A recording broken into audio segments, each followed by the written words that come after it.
Hi guys, எல்லோரும் எப்படி இருக்கீங்க? நான் ரொம்பவே நல்லா இருக்கேன். நீங்களும் நல்லா இருப்பீங்கன்னு எனக்கு தெரியும். ஏன்னா நான் உங்களுக்காக எப்போவுமே வேண்டிகிட்ருக்கேன்.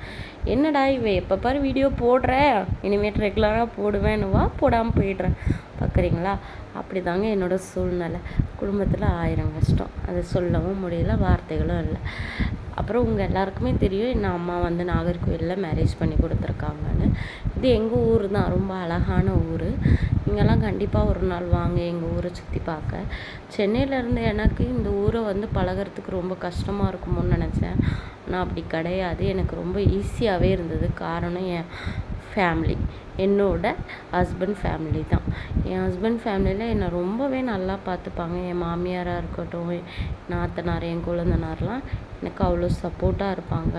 அண்ணி அங்கே வளர்ந்தவங்க, அவங்களுக்கு ஏற்ற மாதிரி கொஞ்சம் இது போவோன்ட்டு என் மாமியாரும் சரி, மாமனார் எல்லாருமே. ஸோ அதனால தான் எனக்கு இந்த ஊர் ரொம்ப சீக்கிரமாக பழகிடுச்சு. இது எங்கள் ஊரில் இருக்க ரப்பர் தோட்டம்.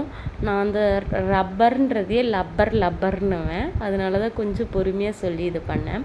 இது வந்து இந்த கீரிப்பாறை போகும்ல, அந்த சைடு போகிற வழியில் எடுத்த இடம்லாம் பார்த்துட்டு எப்படி இருக்குன்னு எனக்கு சொல்லுங்கள், உங்களுக்கு பிடிச்சிருக்கான்னு. இந்த மாதிரி இடத்தெல்லாம் நம்ம சென்னையில் பார்க்குறது கொஞ்சம் கஷ்டம்தான். நான் சென்னையில் இந்த மாதிரி பார்க்கணுன்னா கிடையாது, காலியாக கிடக்கும். திடீர்னு அடுத்த மாதம் பார்த்தா பில்டிங் போட்டுட்ருப்பானுங்க. இங்கே அப்படி கிடையாது. நான் சின்ன பிள்ளையில வரும்போது இந்த காடெல்லாம் பார்த்துருக்கேன். இப்போவும் இந்த காடெல்லாம் அப்படியே தான் இருக்குது. என்ன ஒன்று, அங்கங்கே நடுவில் பஸ் ஸ்டாப்பு அந்த மாதிரி கட்டியிருக்காங்க. இந்த காட்டுக்கு நடுவில் ஆறெல்லாம் ஓடும், ரொம்ப அழகாக இருக்கும்.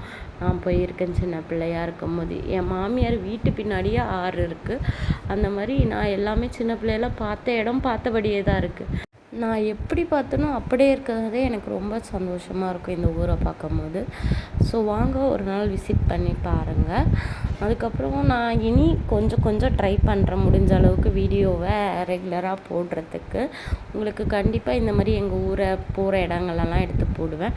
அப்புறம் என் சேனலுக்கு நான் நேமை மாற்ற போகிறேன். என்ன நேம்னு பார்க்குறீங்களா? கொஞ்சம் சிரிப்பாக தான் இருக்கும், ஆனால் எனக்கு ரொம்பவே பிடிச்சிருக்கு. என் ஹஸ்பண்ட் சொன்ன பேர் மாட்டுக்காரன் ஒய்ஃப் அப்படின்னு மாற்ற போகிறேன். பாய்.